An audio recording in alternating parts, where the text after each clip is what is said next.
arabe s'est ouverte ce matin en Égypte. Cette rencontre d'échange des chefs d'État est placée sous le thème Agenda pour la paix, la sécurité et le développement durable. L'Agence pour la sécurité de la navigation aérienne en Afrique et à Madagascar, ASECNAN, va souffler demain 12 décembre sur ses 60e bougies pour faire connaître cette institution chargée par ses 18 États membres de réglementer la circulation aérienne. Le forum de l'air est organisé ce matin. Et puis la revue annuelle programme du gouvernement pour l'amélioration de la vaccination pour la routine dans les provinces du bassin du lac avec les soutiens des fondations a été présentée ce matin au ministre de la Santé publique. C'est tout pour le sommaire. Mesdames et messieurs, bonsoir et bienvenue dans cette grande édition.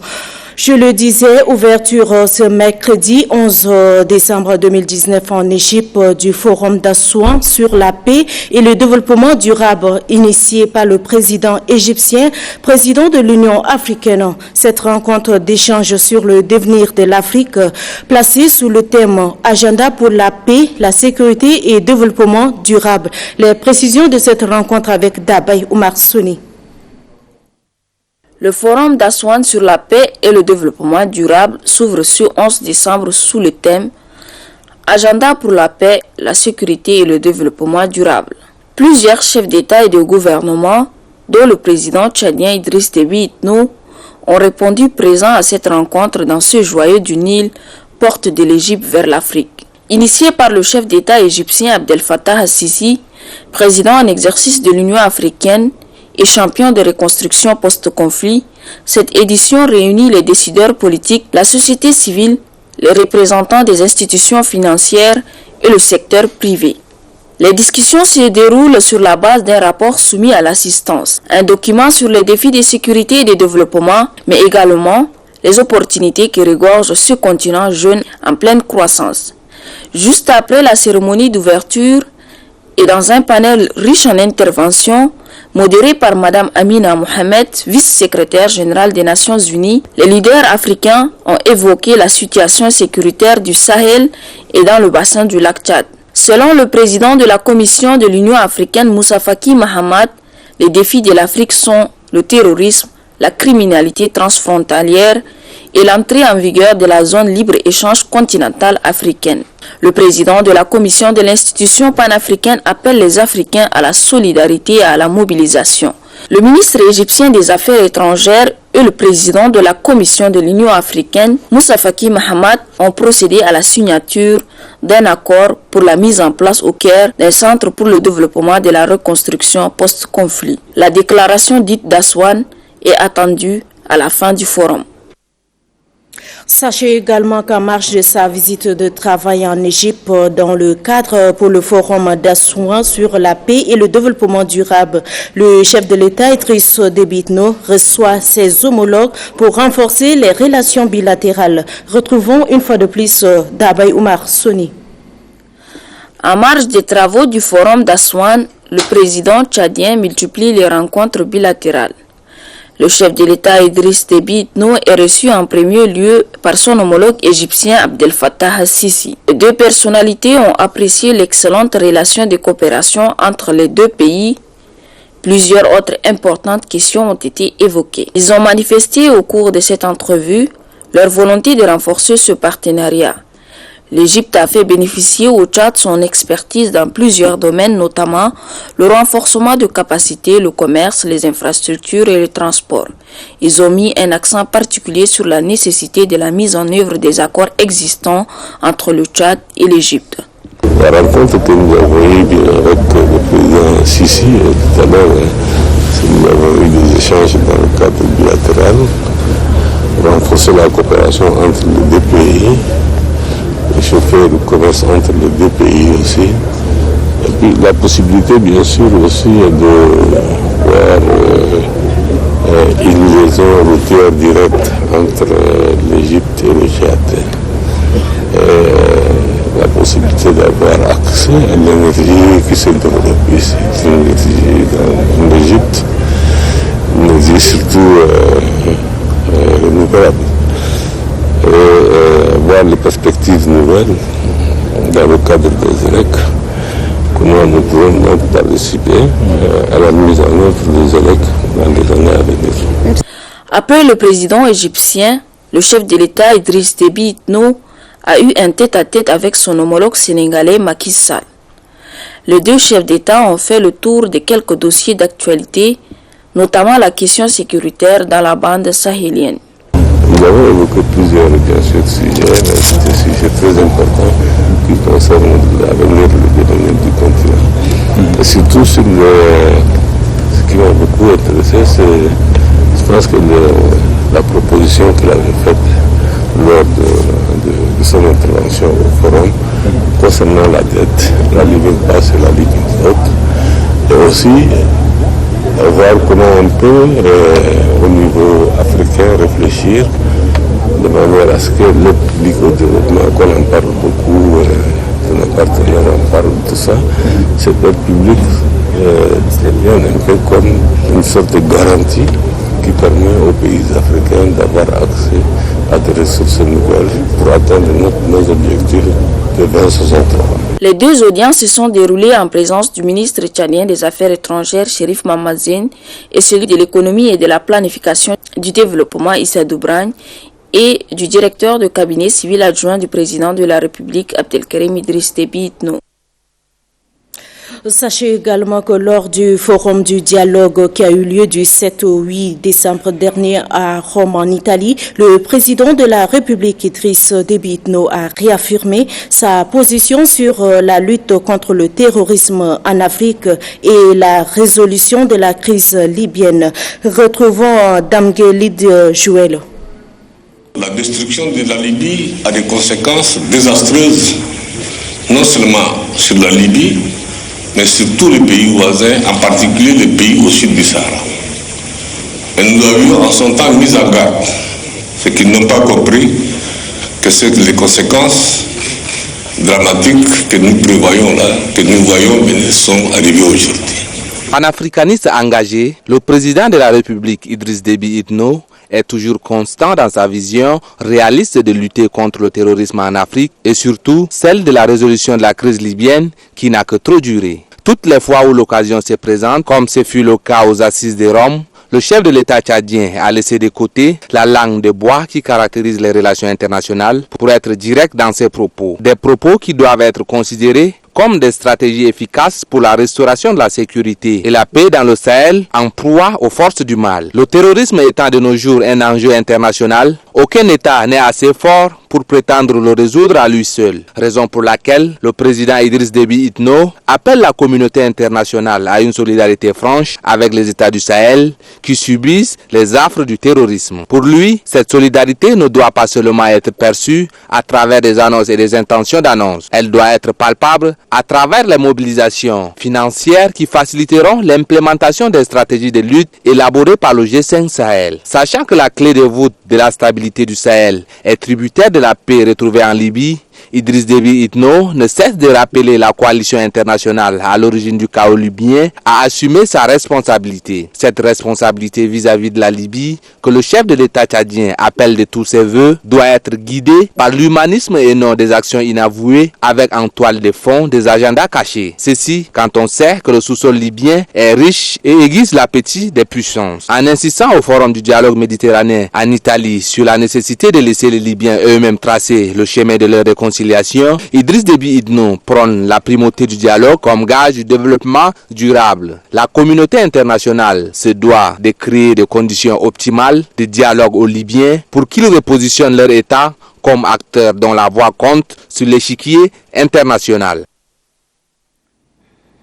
Et puis au Palais de la démocratie, siège de l'Assemblée nationale, le ministre des Postes, des Nouvelles Technologies, de l'Information et de la Communication était face aux élus du peuple. Il a répondu à une question orale avec débat sur l'accès aux nouvelles technologies de l'information et de la communication de manière unanime. Les députés s'attendent à ce que les opérateurs des téléphonies mobiles améliorent de manière substantielle leurs prestations de services. C'est à l'issue d'une plénière dirigée par le président de l'Assemblée nationale, Dr Haroun Kabadi. L'Agence pour la sécurité de la navigation aérienne en Afrique et à Madagascar à Ségnan va souffler demain 12 décembre sur ses 60 bougies pour faire connaître cette institution chargée par ses 18 États membres de réglementer la circulation aérienne. Un forum est organisé ce matin à l'intention du public pour faire connaître le métier de l'air. C'est le ministre de l'Aviation civile Mohamed Tahir Orozi qui a présidé le forum. Chose vue et entendue avec Nédion Patrician. Un toast pour commémorer le Forum de l'air qui marque le 60e anniversaire de l'Agence pour la sécurité de la navigation aérienne en Afrique et Madagascar à Ségnan. 60 années de coopération, c'est le slogan retenu pour cet anniversaire. Une opportunité de ce Forum de l'air pour communiquer avec le public sur les métiers de l'air et aussi ouvrir les portes sur ces secteurs qui constituent un levier économique. 60 années durant, la Ségnan s'est forgé une autorité dans sa capacité d'adaptation aux évolutions technologiques, puisque l'agence est devenue un modèle de coopération inter-État et l'un des leaders des fournisseurs de services de la navigation aérienne au monde. Pour le ministre de l'Aviation civique, cet événement est d'une grande importance car il témoigne le long chemin des États membres de la Ségnan dans la construction d'un ciel africain chaque jour plus sûr. Le président de la République, lui-même, pilote professionnel, est particulièrement soucieux des questions de sécurité de la navigation aérienne, s'est employé à garantir que l'espace aérien tchadien puisse rester de plus sûr en Afrique. La cérémonie du lancement de ce forum de l'air est achevée par la visite des stands pour mieux s'imprégner des biens et des services de cette agence. Créée le 12 décembre 1959 à Saint-Louis du Sénégal avec 14 États membres au départ, la Ségnan compte aujourd'hui 17 États membres et gère un espace aérien de 16 millions de kilomètres carrés. La revue annuelle programme du gouvernement pour l'amélioration de la vaccination de routine dans les provinces du bassin du lac avec le soutien des fondations Bill et Melinda Gates, Fondation Aliko Dangote, a été présenté ce soir au ministre de la Santé publique, celui des Finances et aussi au gouverneur des 3 provinces concernées. Le dit programme a pour but de protéger les enfants contre la polio et les autres maladies. Les précisions avec Mohamed Oumar Moursal. Cette rencontre entre le gouvernement tchadien, la fondation Dangote et la fondation Bill et Melinda Gates consiste à présenter la revue annuelle du programme de renforcement de la vaccination des routines dans les provinces du Hadjar-Lemis, Kanem et le Lac pour une période allant de 2019 à 2023. Ce programme touche une population de plus de 100 000 dont l'âge varie de 0 à 11 ans. L'objectif est de protéger les enfants contre la poliomyélite et les maladies évitables par la vaccination. Selon le représentant des 2 fondations, Bill et Melinda Gates, et celui de la fondation Dangote, ce programme vise à assurer une vaccination de routine forte et performante afin d'atteindre le 80% de la couverture vaccinale avec la participation de l'État tchadien. La question de recevabilité et de crédibilité n'a pas été perdue de vue par les partenaires. Nous avons vu réapparaître le polio dans une de nos provinces il y a à peine quelques mois. Nous avons accueilli ici en N'Djamena les représentants de Bill Melinda Gates et de Aliko Dangote et nous ont demandé de se préparer le plus rapidement possible à la riposte. Déjà les documents nécessaires pour permettre à cette délégation-là de repartir avec. Pour la bonne compréhension du programme, les techniciens ont présenté à travers une projection au ministre de la Santé publique, celui des Finances et au gouverneur des 3 provinces concernées, le contexte du programme, les objectifs.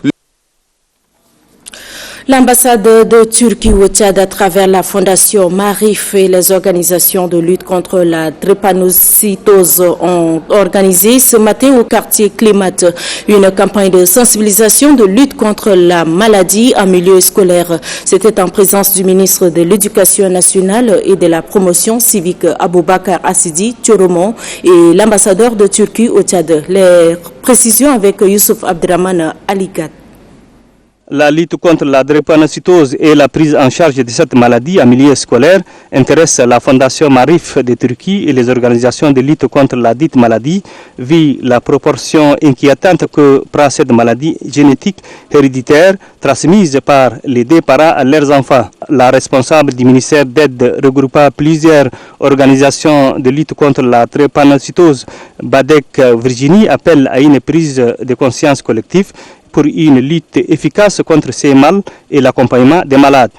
L'ambassadeur de Turquie au Tchad interpelle à une synergie d'action afin d'apporter un soutien aux parents et aussi bien aux enfants drépanocytaires. La drépanocytose n'est pas une fatalité, c'est une maladie comme les autres. Il suffit simplement que les parents, les amis, la société, les écoles aient un regard affectif à leur endroit pour les aider à mieux vivre avec cette maladie. Le ministre de l'Éducation nationale et de la promotion civique, les malades drépanocytaires nécessitent une prise en charge urgente et un encadrement conséquent. Nous attirons l'attention sur une question récurrente dans beaucoup de nos établissements, où les élèves s'absentent, où ces élèves atteints par cette maladie se sentent pas bien en classe. Ils méritent de notre part, en tant qu'enseignants, en tant que pédagogues, une prise en charge spéciale, un encadrement spécial. Plus d'une dizaine des enfants atteints de la drépanocytose venus de différents établissements scolaires ont bénéficié des kits scolaires. Le promoteur culturel du festival Imagine Solidaire et son staff ont fait quelques universités de N'Djamena pour sensibiliser les étudiants sur le VIH-Sida. Cette campagne est placée sous le thème « Vers une génération sans Sida ». Les précisions avec John Dinestor. La première édition du festival Imagine Solidaire est à sa 3e journée. Initié pour sensibiliser les jeunes à lutter contre le VIH-Sida, ce festival fait son bonhomme de chemin dans la capitale. En cette journée, la caravane de sensibilisation a sillonné 4 institutions d'éducation et d'enseignement. Il s'agit du lycée féminin, de l'université de Farsha, d'Ektad et celle de Toukra. Partout où la caravane est passée, le message est le même, celui de barrer la route à ce fléau. C'est le message, soyez fidèles, protégez-vous, la maladie elle existe, d'accord? C'est ça le message qu'on veut vous donner. Conscients de l'importance de ces messages sur le VIH-Sida, les jeunes ont également mis la main à la pâte. Le message que j'ai pour les jeunes, de toujours de se protéger, de faire très attention au Sida. Sida, c'est une maladie transmissible par voie sanguine. Le festival Imagine Solidaire, qui se déroule du 9 au 15 décembre 2019, a au programme pour le vendredi le forum de plaidoyer et l'arrivée de l'artiste Hiro qui partagera le podium avec Afrotronics et bien d'autres artistes de renommée. Le public N'Djamena est attendu chaque soir à Bazar de Noël à l'hôtel Radisson Blu. Dans le même registre, il faut signaler que le gouvernement tchadien a célébré il y a quelques jours la journée mondiale du VIH-Sida. Cette journée est une occasion également pour le gouvernement de rendre un hommage mérité aux organisations qui œuvrent pour l'élimination de cette maladie. Funaida Dramon Josiano. Né en 1988 dans une foule lors d'un sommet mondial des ministres de la Santé à Londres en Angleterre, la journée mondiale du sida a pour objectif de souligner l'importance et la gravité de cette pandémie. Une journée qui permet de rendre hommage au rôle joué par les organisations communautaires dans la riposte au sida, tant sur le plan international, national et local. Il faut rappeler que la journée mondiale du sida est célébrée le 1er décembre. Célébrée au Tchad ce 10 décembre 2019, cette journée est placée sous le thème « Les communautaires font la différence et les jeunes défendent le droit de l'homme ». La première dame Inda Déby Itno, par ailleurs ambassadrice de l'ONU-SIDA, a saisi l'occasion pour exhorter les jeunes au dépistage du VIH-Sida et interpelle les personnes saines à porter une attention particulière aux personnes vivant du VIH-Sida. Elle fait appel ici à la non-discrimination. Pour la riposte de cette maladie, le gouvernement a joué des rôles non négligeables et continuera à mener des actions salvatrices en mettant gratuitement à la disposition des personnes vivant du VIH-Sida des ARV. 70 000 personnes sont mortes du VIH-Sida en 2018 à travers le monde. Quitte aux personnes vivant de cette maladie de tirer profit à ne pas négliger la prise des ARV et des conseils prodigués par des médecins pendant les consultations.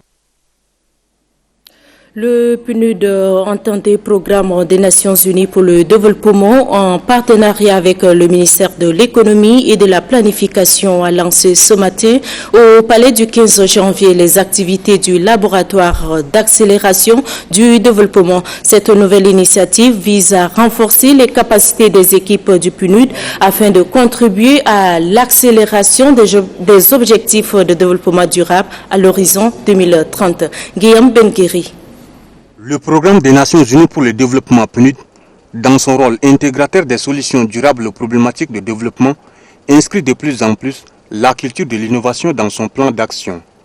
Conscient de cette évolution, il a mis en place des laboratoires d'accélération de l'innovation à l'échelle mondiale.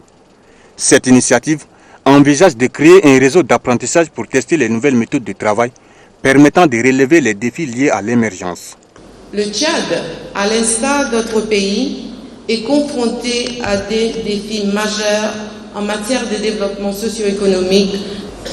Ces défis, loin de nous décourager, stimulent au contraire notre détermination à trouver des solutions nouvelles pour faire évoluer les indicateurs vers le positif. Pour le directeur général de la coordination et du suivi de la politique de développement et des agendas internationaux représentant le ministre de l'économie, l'importance de l'innovation n'est plus à démontrer dans le processus de développement socio-économique du pays. L'innovation, faut-il rappeler, pourvoit en techniques nouvelles le champ de la pratique quotidienne et augmente l'emprise de l'homme sur la nature. Elle fait de lui un agent actif de la transformation du monde. Pour ce faire, la recherche a été et demeurera les moteurs de l'innovation et par conséquent source du progrès. La première génération de ces laboratoires d'accélération vient d'être lancée dans 60 bureaux pays du PNUD à travers le monde, dont 27 en Afrique. Dans le reste de l'actualité ce soir, les rideaux sont tirés sur la 5e édition de la Commission commerciale agro-industrielle et investissement. Quelques prix ont été décernés aux meilleurs projets. La cérémonie de remise de ces prix a vu la présence de la ministre de la Culture, Madeleine Alingé. On fait le point avec Kamlar Habiba Kario. Cette 5e édition vient renforcer le secteur entrepreneurial, vecteur d'un développement durable au Tchad, ceci à travers des partenariats bien établis. À cette soirée de gala, qui a vu la présence de la ministre de la Culture, Madeleine Alingé, des prix sont remis aux meilleurs porteurs de projets en lice. Il s'agit du prix de la catégorie entrepreneur remporté par le groupe Ahmad Sanoussi qui fait dans le premium et celui de la catégorie entrepreneur jeune remporté par le groupe Bouchra à Anadif qui œuvre pour la promotion de la gomme arabique du Tchad. Il a reçu tous les encouragements de l'ancienne ministre de l'Agriculture, Lydie Béasmda. Le ballet Koravi a permis à l'auditorium d'admirer quelques esquisses de pas de danse traditionnels.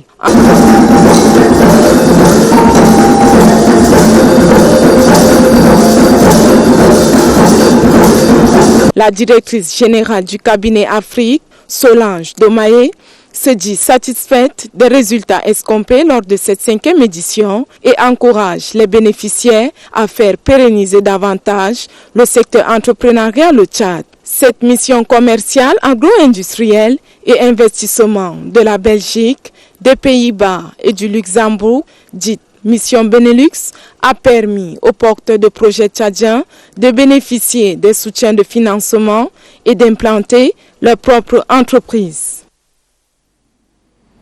Et puis ce communiqué de presse indique que la ministre de la formation professionnelle et des petits métiers, Madame Shamsal Ouda Abakar Kadadi, a reçu hier après-midi en audience le coordinateur de l'agence turque de coopération et de coordination. Cette audience a pour but d'aider le ministère de la formation professionnelle et des petits métiers à réaliser ses objectifs, surtout en matière de formation et l'insertion des jeunes, ainsi que la formation des formateurs dans différentes filières en mettant à leur disposition des matériels à la fin de formation pour qu'ils puissent réaliser leurs projets à venir. La ministre de l'Aménagement du territoire, Ashta Ahmad Bireme, a inauguré ce matin à Amtimon le centre de santé et la maternité de l'hôpital provincial d'Amtimon. Vareladi. Deux différents services pour améliorer les conditions sanitaires de la population de la province du Salamat. L'un est un centre de soins intensifs et l'autre est une maternité. Réhabilité et équipée par la Fondation Grand Cœur avec l'appui financier de l'association La Plume pour la culture et le développement, ces différentes structures alimentées par des énergies solaires vont pallier au taux élevé de la mortalité maternelle, néonatale et infantile dans cette structure hospitalière. Pour moi, c'est un grand plaisir. Depuis notre arrivée, nous avons enregistré beaucoup de décès. Par suite, le manque d'oxygène. Donc aujourd'hui, je remercie la Fondation Grand Cœur et l'association APCD pour ces gestes salutaires. Comme la santé de la population demeure la préoccupation fondamentale du gouvernement, au premier rang, le président de la République Idriss Déby Itno, la Fondation Grand Cœur et son partenaire APCD s'inscrivent dans cette logique. Nous avons, avec le partenaire APCD, voulu appuyer l'hôpital pour pallier au décès des enfants, accompagner la politique du gouvernement en matière de santé. Toujours dans cette même veine, le représentant de l'association La Plume pour la culture et le développement, Aboubakar Abdoulaye, situe que le partenariat entre son organisation et la Fondation Grand Cœur se renforce davantage afin d'accompagner le gouvernement dans ses actions tendant à assurer le bien-être social et sanitaire de la population sur toute l'étendue du territoire national. Dans la province du Kanem, plusieurs clandestins en partance pour la Libye ont été interceptés par les forces de l'ordre et de sécurité. Ils ont été présentés à la presse. C'était en présence du gouverneur de la dite province. Les précisions avec Oumar Waro. 7 véhicules des marques Toyota Hilux ayant à leur bord quelques 150 orfayeurs, dont 23 mineurs, ont été appréhendés par les forces de défense et de sécurité du Kanem, à 300 km au nord-est de la ville de Maou. Ils ont été présentés ce lundi matin à la presse locale en présence du gouverneur de la province du Kanem, Hassan Terab. Nous avons instruit formellement le président du tribunal de grande instance de Maou de procéder, n'est-ce pas, à une audience spéciale pour pouvoir condamner ces gens. Nous avons des mineurs. Les mineurs, nous allons les relaxer, mais les relaxer aussi, la surveillance du territoire va prendre l'identification de ces mineurs. Si ces mineurs reviennent encore une fois de plus, nous allons les traduire devant la justice. Maintenant, les véhicules vont être confisqués au profit de l'État et tous ceux qui s'adonnent à cette activité, les chauffeurs et également les clandestins, vont être condamnés. Nous avions toujours libéré les clandestins malgré leur ignorance à la loi. Nous les avions remis à leur chef de race ou au chef de canton, mais cette fois-ci, ça ne sera pas le cas. Les mineurs seront libérés et les adultes répondront de leurs actes devant la justice. Ils purgeront de leur peine à Korotoro et tous les véhicules seront confisqués, a dit Hassan Terab.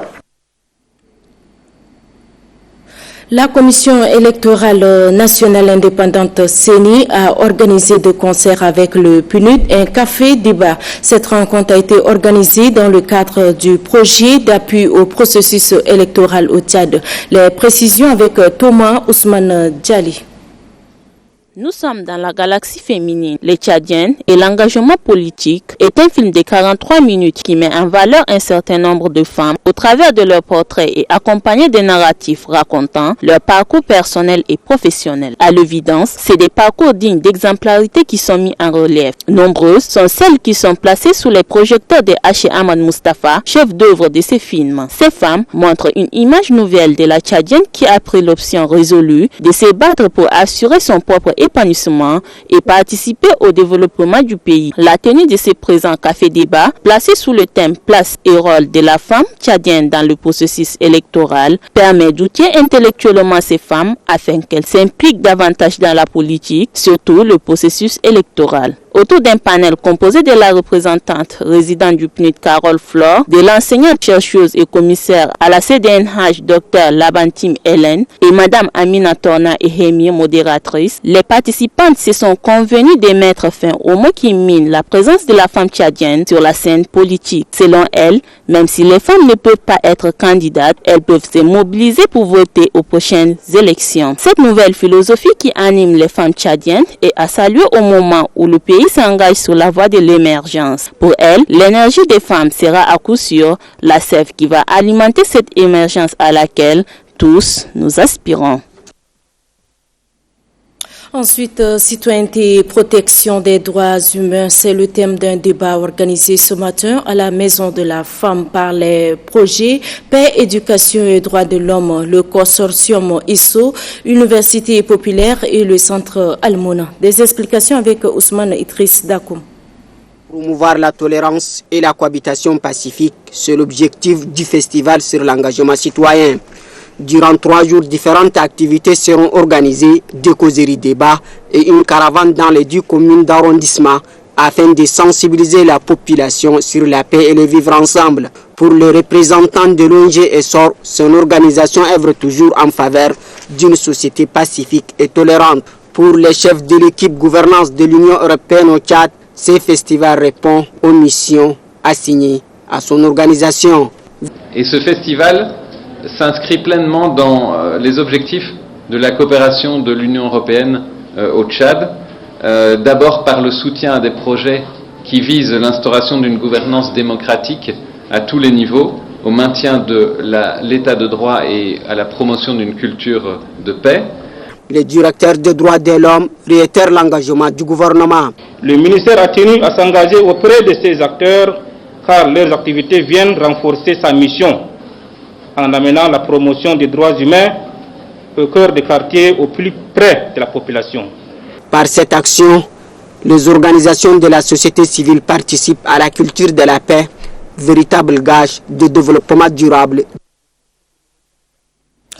Lancé le 25 novembre dernier, les 16 jours d'activisme initiés par l'ONG Voix de la Femme vient de s'achever. Cette campagne a pris fin par un grand débat sur les différents types de violences faites aux femmes. Mariam Hassan Issé nous en dit plus. Les femmes et les filles vivent au quotidien diverses formes de violences basées sur le genre au Tchad.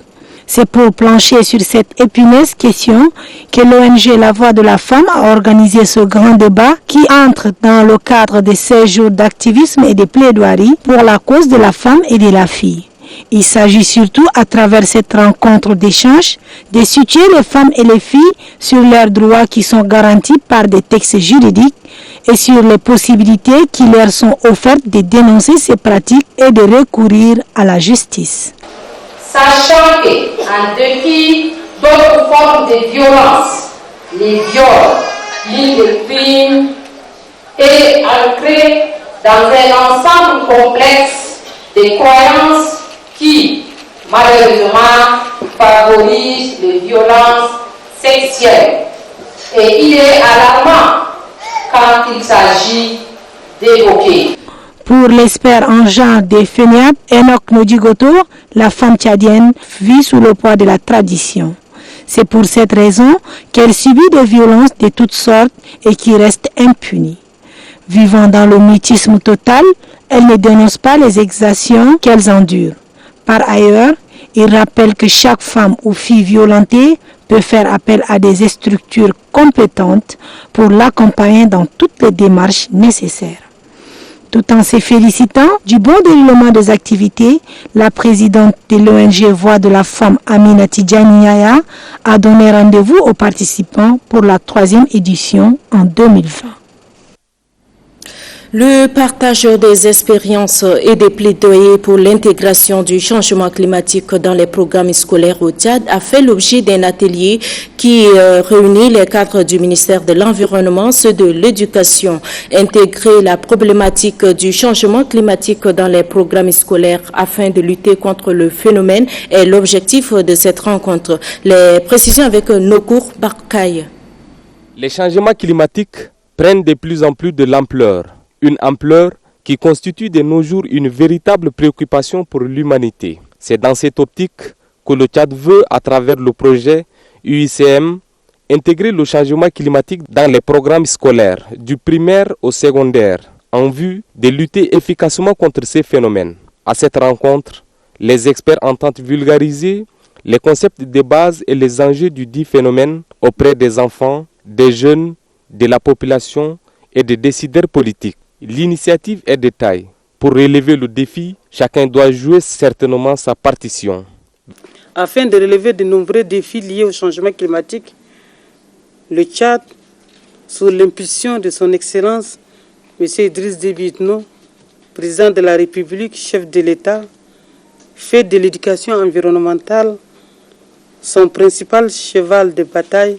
Dans ce contexte, l'intégration du changement climatique dans le curricula a donc un rôle central à jouer en aidant le public à comprendre les enjeux et à se sentir concerné, à changer le mode de vie et de comportement pour faire face à ces phénomènes combien de fois destructeurs et déstabilisateurs. À l'issue de cet atelier, un catalogue de bonnes pratiques sera présenté aux participants et une note de politique sera remise officiellement aux administrations en charge de l'enseignement.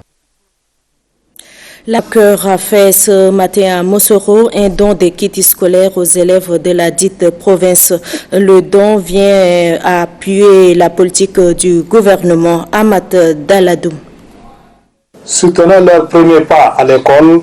Tel est le slogan de la Fondation Grand Cœur pour la distribution des kits scolaires aux enfants de l'école maternelle et ceux du CP1 de la province du Bahr el-Ghazal. Pour le point focal de la Fondation Grand Cœur, Issa Abdraman Tchounguli, ces kits scolaires offerts par la Fondation Grand Cœur permettent de soutenir les enfants en âge scolaire pour mieux parachever leurs études. La Fondation Grand Cœur, encore une fois, voudrait déjà mettre à la disposition de la province de Bahr el-Ghazal 2000 kits scolaires pour les enfants de maternelle pour leur permettre de faire leur premier pas à l'école. La première dame Inda Déby Itno, à travers ces multiples actions, voudrait encore davantage soutenir l'école tchadienne, soutenir les élèves tchadiens à pouvoir vraiment parachever leurs études. Issa Brahim Kedela, préfet du département de Bahr el-Ghazal Sud représentant le gouverneur, a remis officiellement ce kit au représentant du gouverneur qui à son tour a remis au délégué provincial à l'enseignement et à la jeunesse du Bahr el-Ghazal. L'ambassadeur des Émirats arabes unis au Tchad et les dignitaires de 3 confessions religieuses au Tchad ont tenu un colloque sur la tolérance et la cohabitation pacifique. Ce colloque est organisé pour renforcer davantage la cohabitation entre les Tchadiens. Idriss Oumar Idriss. La cohabitation pacifique entre les communautés religieuses est aussi la préoccupation des diplomates émiratis au Tchad. Pour instaurer cette idéologie, l'ambassadeur des Émirats arabes unis au Tchad a organisé un séminaire sur la tolérance et la cohabitation pacifique entre les religions au Tchad. Durant les échanges, l'ambassadeur émirati Mohamed Ali Shamsi a affirmé que son pays a envisagé d'être la capitale mondiale de la tolérance à travers des projets spécialisés dans la tolérance et le dialogue des cultures et des civilisations. L'objectif de ces séminaires est d'entraîner les protocoles d'accord signés entre le Vatican et Azhar al-Sharif sous la houlette de l'émir émirati. Cet accord vise à pérenniser la cohabitation pacifique entre les différentes religions. En marge de la visite de sa sainteté, le pape François aux Émirats arabes unis en février dernier, l'Église catholique et l'Azhar al-Sharif ont écrit un document commun. Ce document est un appel pour un agir commun pour tous les croyants pour promouvoir la fraternité humaine en vue de la paix et de la coexistence commune. Ce document est destiné à être un guide pour les générations et pour ce faire, il nous invite en tant que croyants à nous unir et à travailler ensemble afin de promouvoir la culture du respect réciproque, la compréhension de la grande grâce divine qui nous rend frères, qui rend frères tous les êtres humains. Les dignitaires religieux ont mis l'accent sur la cohabitation pacifique, gage de tout développement socio-économique. Ils invitent la jeunesse de cultiver la tolérance, l'amour de la patrie et le vivre ensemble, malgré leur appartenance ethnique et religieuse. Merci Idriss Omar. Idriss, mesdames et messieurs, c'est ici que se referme cette grande édition. Merci de l'avoir suivi. Bonsoir.